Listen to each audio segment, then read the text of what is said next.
our topic for the research was fashion in the 1930s, and that is what my partner and I, we're gonna Mr. Yerrick and Mr. Pytek. We're gonna talk a little bit about that and fashion then, and how it is now. Maybe how it's different. Our first detail is we found that there was new interest and excitement in fashion because the Great Depression ended in the 1929-ish time period. So there was people that were getting really excited about fashion once again because they didn't pay much attention to it during the Depression. They didn't have money, so that kind of, you can't buy clothes if you don't have money. But for women, some of the things that they started to do more was they would wear more gloves, pantyhose, they wear a lot of hats, and then they started accessorizing a lot with jewelry and pins and brooches and things like that. A brooch is like a big pin. And we found some details for men as well, especially swimwear. Men during this time period paid a lot of attention to their shoes and some of the new trends in shoes and fashion, and then also undergarments as well.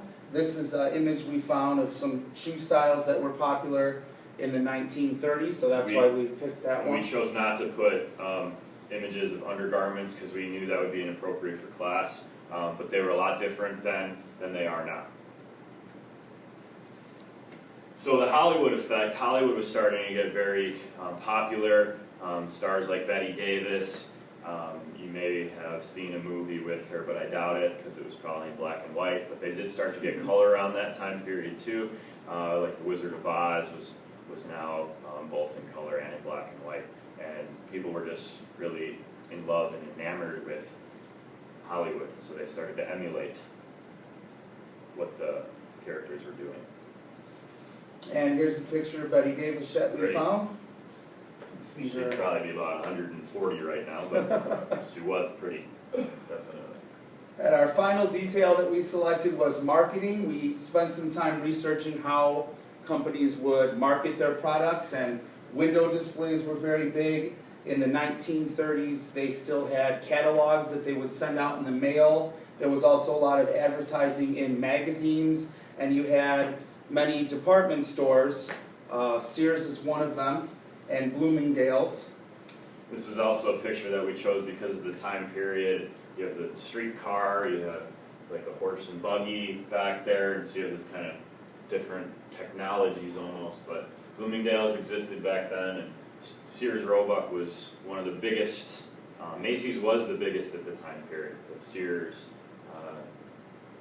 was really large too, and it's actually possibly going out of business this year. So that's kind of sad, interesting at the same time. Here's an image from a Sears catalog, which they no longer even send those anymore. They're discontinued. Digital.